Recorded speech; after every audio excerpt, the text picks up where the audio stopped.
All right, good morning.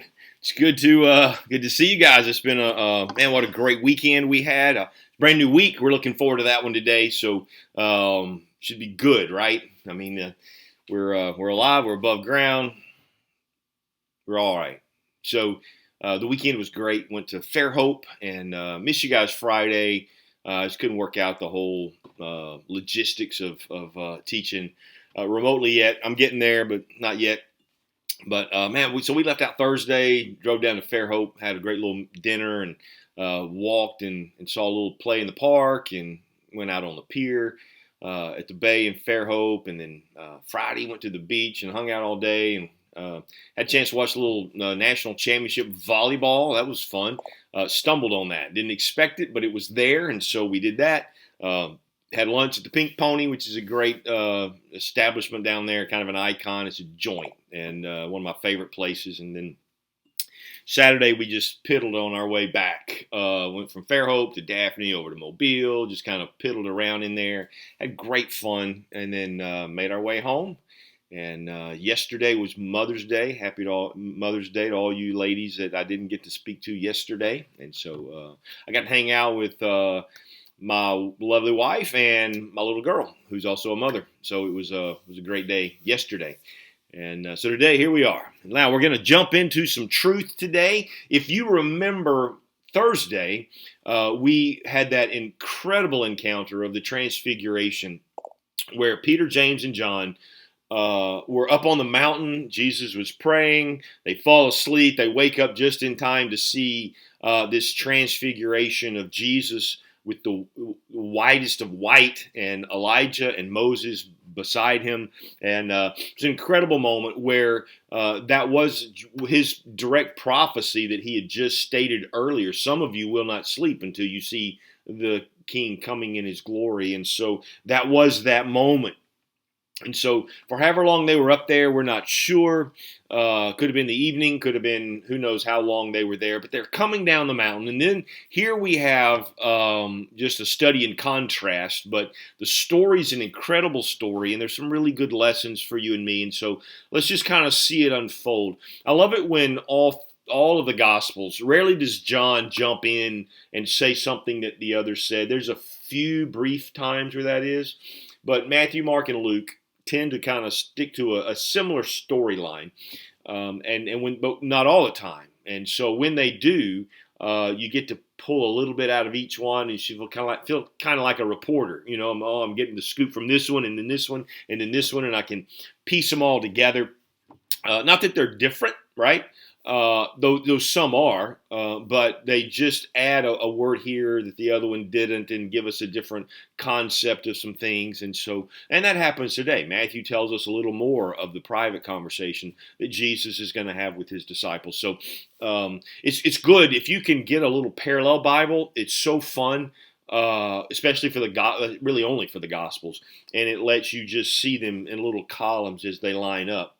Very helpful. It's I don't know if you can probably get one online now. Mine's about a lot of years old, about 40 years old. I got it when I first was in ministry, and it's worn out. The pages are kind of all mangled together, but it still functions well. So let's get into this story. Here we are.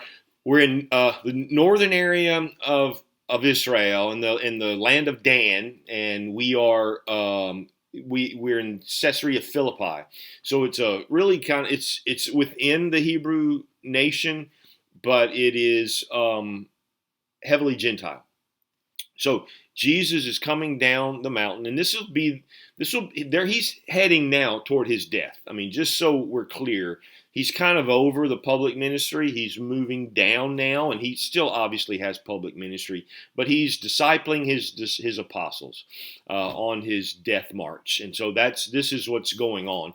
And so he's coming down the mountain. He's got Peter, James, and John, and they've got to be like ecstatic at what they've just experienced. Remember, Peter was dumbfounded and was just like, "Oh, let's just make some tents," right? I mean, so, and he was like, because he didn't know what to say. I love the realness of the gospel. So they come down the mountain and they encounter this crowd and a great disturbance. All this, there's yelling going on. So get the picture. They had this really serene moment. They're heading down the mountain, and things are going to get crazy in a hurry. And so let's just see it unfold. We're in Mark chapter 9, verse 14. It says, when they came to the other disciples, they saw a large crowd around them, right?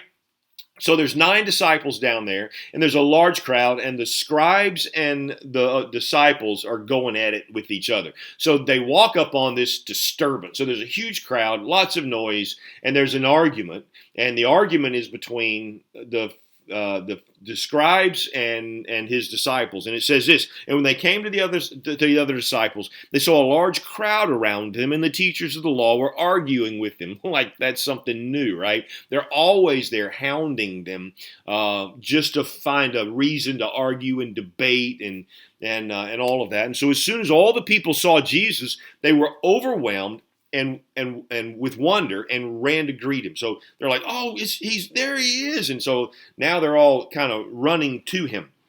Now it says a man in the crowd answered. So he says, he says, what are you arguing with them about? Now I don't know who he's looking at, whether he's looking at his disciples or the scribes. It's like, okay, what are you arguing about now? But that's kind of the idea. Okay, what's the argument now? I'm sure the scribes get a little upset because they're probably being able to hammer the disciples a lot easier than they were able to. They always lost their fight to Jesus, their argument. So I'm sure they were kind of a little giddy that Jesus wasn't there yet. Then he shows up and goes, okay, what are you arguing about? Well, the scene gets quiet at that point. One person jumps out. A man in the crowd answered, teacher, I brought you my son. Now, Matthew says that he came and fell at his feet. So there's this crowd and there's an argument, and then this man pushes through the crowd, comes and falls at the feet of Jesus. And he says this, a man in the crowd answered, teacher, I brought to you my son who is possessed by a spirit that has robbed him of his speech. Whenever it seizes him, it throws him to the ground. He foams at the mouth, gnashes his teeth, and becomes rigid. So you get this impression, there's this, and I would not call this epilepsy. It clearly is demonic. All three say this is demonic. Now, he may have been doing in the form of an epileptic fit, or it could just be this demon was just torturing this kid. And so we're not trying to attach the demons to every disease. I'm just simply telling you that he has the indication of that. That he's just seizing and thrown down, foaming at the mouth. Luke adds that he screams when these things take place. And some of the others will talk about being thrown into the fire. And so anyway, this is what's going on. So you get this picture. Here's this dad. He's terrified of what's going on with his son and has been, falls at the feet of Jesus and says, I brought my son here, and they couldn't drive him out. Now Jesus looks at him and says, you unbelieving generation. Oh, you unbelieving generation is really how it's worded in the language. Oh, you unbelieving generation. Now, we don't know really if he's saying that to the scribes, to the disciples, to the man. We don't know. My assumption is he's saying it to the disciples. It's curious to me because the disciples, they've already done that. They've already healed, right? They went out. He had sent them out back in chapter 3, I think. He had sent them out. And or 6, chapter 6, and they had cast out demons. They had healed the sick. They had even raised the dead, the scripture says. And so this was odd that this was going on. So, but I believe based on the private conversation, this was directed toward the disciples. Oh, you unbelieving generation! Really, still, you guys don't get this. You've seen me do it. You've even done it. And now just because I'm on the mountainside, you can't figure this thing out. And so we get to verse 19, and he says, how long am I going to have to put up with you? How long shall I put up? Bring the boy to me. And so this is the story. So they bring the boy to Jesus. So they brought him, and when the spirit saw Jesus, so here's what's going on. You know the demon's freaking out because the crowd parts. They're bringing the boy, and the demon inside the boy sees, oh no, this is Jesus. freaks out, immediately throws the boy into convulsion. He fell to the ground and rolled around, foaming at the mouth. This is what he's been doing the whole time. Now, I can't remember whether it's Luke or Matthew adds that it would toss him into the fire even. So if there was a fire around, the demon would kind of try and toss a kid into the fire. So you can imagine the boy's got these little burn marks all over him, and no telling how many concussions from these falls and all of this deal that's going on. So they brought him. When Jesus saw the spirit immediately threw the boy into convulsion. He fell to the ground and rolled around, foaming at the mouth. Jesus asked the boy's father, "How long's he been like this?"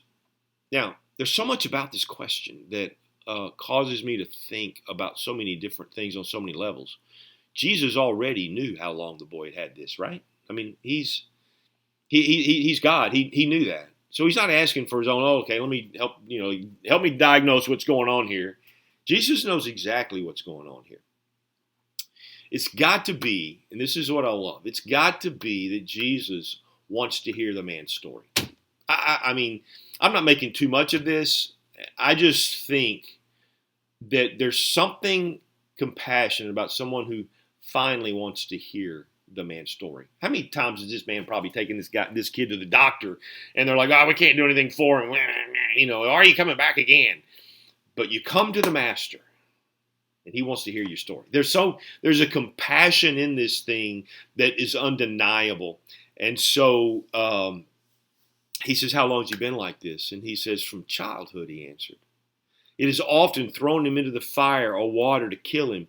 But if you can do anything, take pity on us and help us." Now, those are the words that strike Jesus. If you can do anything, have pity on us and help us. Here's a guy that's not asking, he's just saying, "Hey, help." It's his only cry. Now, I love Jesus' response. It's almost a sarcastic, I can't see him being sarcastic in this point, but here's his, "If you can." Like, that's what he latched hold of.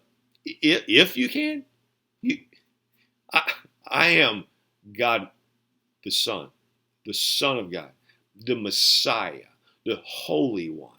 He says, "If you can." And Jesus looks at him and says, "Everything is possible for one who believes." That is a phrase pregnant with all kinds of things. Now, some people have grabbed this and they have run with it and tried to make $1 off of this and spin it as though you can get anything you want, right? You want money, just believe. Just believe, you get.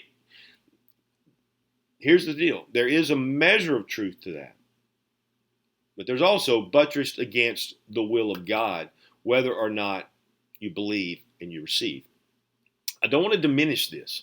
I want us to know that we should grow our faith, that our faith is powerful, but I also want to be fair to the text because there's so many of these snake oil salesmen out there, these health and wealth prosperity people that are being destructive to the body of Christ by preaching things that aren't necessarily so. There were times Jesus healed when no one had faith. He interrupted a funeral and raised someone from the dead. There was no faith there. Nobody asked him to come. He just did what he did. God is able to do exceedingly abundantly, more than we can even conceive. But there were also times where Paul prayed 3 times, "Lord, remove this deal," and Jesus is not going to do it. Did Paul have little faith there? Is that the issue? No. The issue was the will of God. Now, I'm not trying to put parameters on faith. I just want you to have that as a good understanding. Hey, believe God for the moon if you want to, right? Just know that if you don't get it, it doesn't always mean you lacked faith. It doesn't always mean there's an issue. It sometimes means that God simply said, "I'm not doing that. It's not what's best for you." So I'm saying all that. I'm gonna leave that alone because I want to let the story speak for itself. He says everything is possible for the one who believes. Now, this is what I love. Immediately, that's Mark's favorite word. Immediately, the boy's father exclaimed, I do believe. Oh, help my unbelief. There's that contrast of like, I believe, maybe not enough. I don't know. But I'm right here. I'm looking at you and I believe, right? Have you been there with your faith? It's like, You see this great mountain, whatever it is, it's dead or it's disease or whatever it is that's coming at you, and you're thinking, oh man, if God don't help, help ain't coming. And you go, I believe, sort of, but it's like Peter when he was walking on the water. He knew Jesus commanded him to walk on the water. He knew he could, but at the same moment, the storm kind of rocked him a little bit, and he began to sink. And so this is this situation here. This man believes. He's not sure if he can. I mean, everything he's thought in his past keeps slamming it into his mind, and he's trying to clear that clutter and focus only on Jesus. And so he says, I believe. Help all these thoughts that are assaulting me, like I've been to so many healers and nothing's happened. Help my unbelief. When Jesus saw that the crowd was running to the scene, so now the crowd's running, right? So there's been a separation like Jesus loves to do. Mark doesn't mention it, but somehow, again, at this point, Jesus is separated. Because remember, his kind of public ministry thing is over. He's already says, hey, I'm not giving you a sign. So now the crowd kind of runs up to him. And so Jesus gets down to business. He rebuked the impure spirit. So he looks the boy in the eye, not the boy, but the demon in the boy. And he says, you deaf and mute spirit, I command you, come out of him and never enter him again. The spirit shrieked, convulsed him violently, and came out. The boy looked so much like a corpse that many said, he's dead. Jesus took him by, so you can now see, even the dad's got to be freaking out. He sees what happened, and the boy looks dead. Now everybody's going, he's dead. And you can imagine the father's like, oh, this is terrible. My worst thing has come on me. But here's what Jesus does. It says, but Jesus took him by the hand, lifted him to his feet, and he stood up. And Luke adds, and he handed him to his father. What a great story. The father came with the problem, stated the issue. Jesus said, I have faith. I mean, you just need to believe. And he goes, I do. And then Jesus does what he does and hands him back a boy problem-free. That's how God operates. He loves for us to be dependent on him. You want to see breakthrough in your life? It's always going to be, Lord, I believe, help my unbelief. Lord, I believe, help my unbelief. Our problem is we try to do things in our own strength. We try to be stoic. Oh, I'm good. I don't need God. I'm good. What will be. And are we in denial? This is not any of that. This is not denying. That's what the health and wealth. Just deny. I don't have a cold. I only have the symptom of a cold. That's just bunk, right? That's not faith. That's just witchcraft. What faith is saying, hey, I literally have an illness. Lord, I believe you can heal this. Help my unbelief. It puts us in that great ballpark of faith. And this is what's happening here. After Jesus is gone indoors, his disciples ask him privately, why couldn't we drive it out? What happened there? And this is his answer. This kind can only come out by prayer. Now, if you go to Matthew says, if you just have the faith of a mustard seed, you can say to this mountain, be moved and cast into the sea, and it'll be so. This kind only comes out through prayer. So he's helping his disciples out. Listen, I'm not always going to be here. You can't always just look to me. There will be a day when I'm not here present, but I will be here in spirit. And you need to know that you still have connection with me. You pray to the God of heaven just like I pray to the Father in heaven. And you've seen me do that every day of my life, he's saying. And so it's prayer, right? Not in your own strength, not in, I have this power, not faith in your faith, not faith in your power, faith in him. That's how they come out. Just a little faith. You don't need a lot of faith, just a little faith. He's not saying, hey, come up to the level of a mustard seed. He's saying it's already present within you. It was present in the man. I believe. That's my mustard seed. Help my unbelief. I'm trusting that you will do what I can't do. I'm going to bring my faith to the table, no matter how big it is. I'm going to pray to the Father, and I'm going to trust that he will take up that lack, and he will be gracious and compassionate and meet my need. If he doesn't, I'm not going to say it's because of lack of my faith. I'm going to say it's as the Lord wills. right? If the Lord wills, we're going to go here and we're going to do that. That's the message in this story today, and it's a powerful story. And man, I'm back to the 20-minute mark almost. Love you guys. I'm going to have a great day today, and I hope you do too. And Lord willing, I'll see you in the morning.